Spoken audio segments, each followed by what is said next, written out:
That's the value proposition. Also, you got to differentiate yourself from the competition. Okay?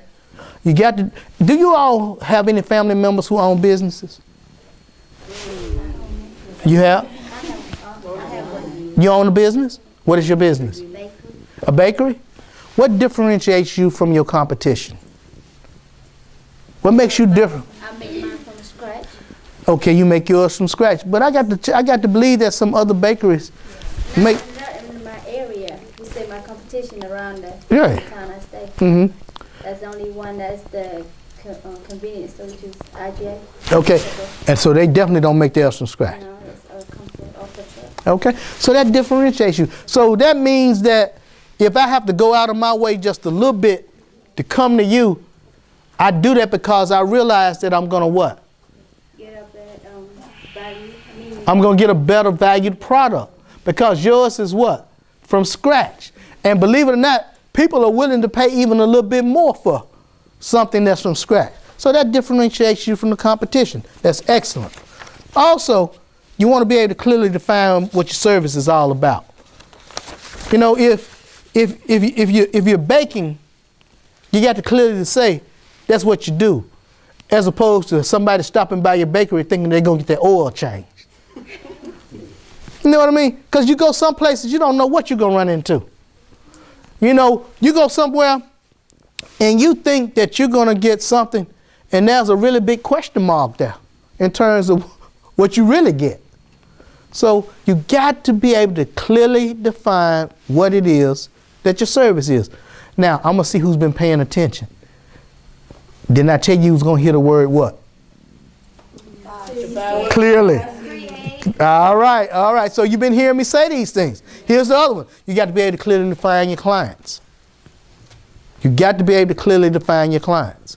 As a bakery owner, do you know who those clients are? Can you tell me who those 5 core clients are? They don't have to be 5 different people, but it's got to be a cohort of 5 clear clients. Is there a hospital near where your bakery is? Is there a school that's near? Is there a military installation? Is there a church that's near? Is there a firehouse that's near where firemen come and, you know, again, at the hospital, there are nurses that come by. So you clearly got to be able to define who those clients are.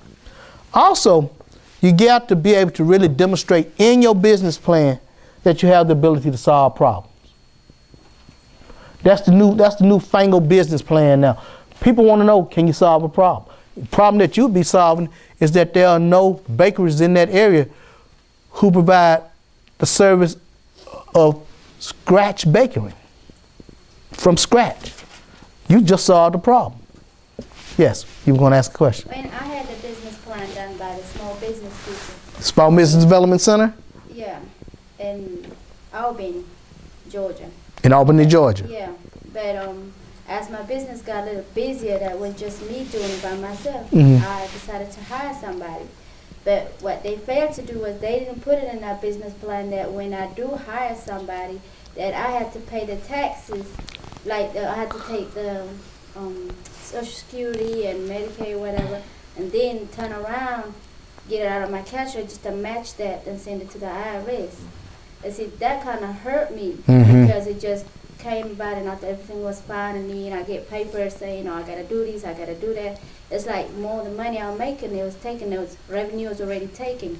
Now I was, that kind of upset me because they didn't. I'm actually upset listening to what you're sharing with me.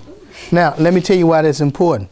Because as a business owner, you never let anybody that prepares anything for you to be in a position to do better due diligence than yourself. So whatever's happening to you, you have to learn from that mistake now. And so when it comes, it hurt. Yeah, been there. That's why I'm able to stand before you now and talk about this. Been there, understand exactly what that means. Okay, but we do what? We learn from what? So a year from now, you ought to be able to give this presentation. Wait a minute, a year from now, next week you ought to be able to give this presentation because you have had experiential scenario that you've learned through that scenario. So here's what I'm saying to all of you in this room right now. Never let anybody do your homework for you. You do your own homework, okay? That's how that works. All right. You got to be able to also use technology to sell your product or service. How would you do that? How would you use technology to serve the social network? What else? What else is considered technology? TV, radio. Right, website. Okay? So you all are the generation whereby technology is just as common to you as breathing right now.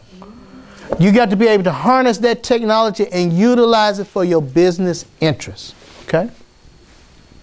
Also, you have to have a scalable service or product. When I say scalable, what does that mean? She has a bakery. But when I say scalable, what does that mean?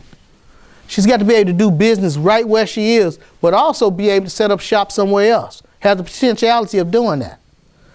Have the potentiality of being able to experience growth. That's what scalability means. Also, your product or service has to add value. Let me explain to you what value is. Value is nothing but really innovation. When you add value to something, you're innovating. So guess what? You add value to your clients. You add value to yourself. You add value to your friends, your family, your community.